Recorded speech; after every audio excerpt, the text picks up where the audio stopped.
dal pignateo al coro. Questi qua viene fuori col pignateo al coro. Che cazzo ti serve il pignateo al coro per bevere quando che tagliai i bottiglioni e ti fai così? Non si capisce. Niente. Ed è un macaco con il pignateo al coro. Però è a scuola, Dio. Sai che in Italia se non tagliai a scuola, che col tocco di carta che ti dici che te sei, se non tagliai il tocco di carta non te sei niente. No, mica se 20 anni che bevo non so niente. 20, se a scuola, qui a scuola di vita proprio. Comunque, a parte quello. Il discorso del serio, perché questi qua col pignateo al coro, i metto per il culo tutti. Era ti lo vedi, no parti, guarda che adesso c'è bottiglie di acqua. Scusa Vince se ti faccio un discorso con l'acqua.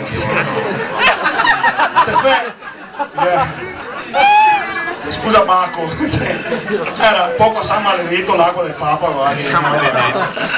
Era, io arrivano a bottiglia insimato, e c'è la bottiglia. La guarda contro luce, lese etichetta e te dice de che anno che è, guarda il tappo e acciappa sotto per il culo per non scalarla, voglio vedere se ti acciappa per il culo ti se non te scali. E poi tacca, stappa, tieni, nasa bottiglia, nasa il tappo, metti il tappo in culo, naso la nuova, sai che poi dopo il ciappa mette sulla bottiglia, tu il pignateo, butta un giossetto sul pignateo. Poco che non ti faccia mai, che non ti lo consumi.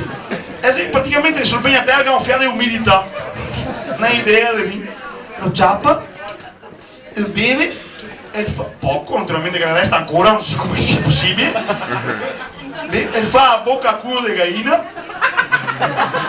e sta a mezz'ora a squaratare a destra e a sinistra, e mi sa che ha bevuto 3 bottiglioni col tempo.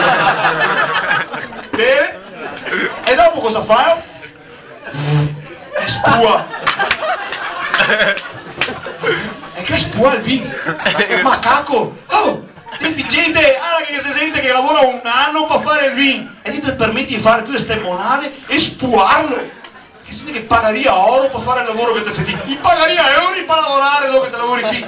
E ti lo spui! No, niente da fare! Ditesi uno che è la generazione nostra, Cabernet Boys, non ti è in cui mai, ma dico proprio mai.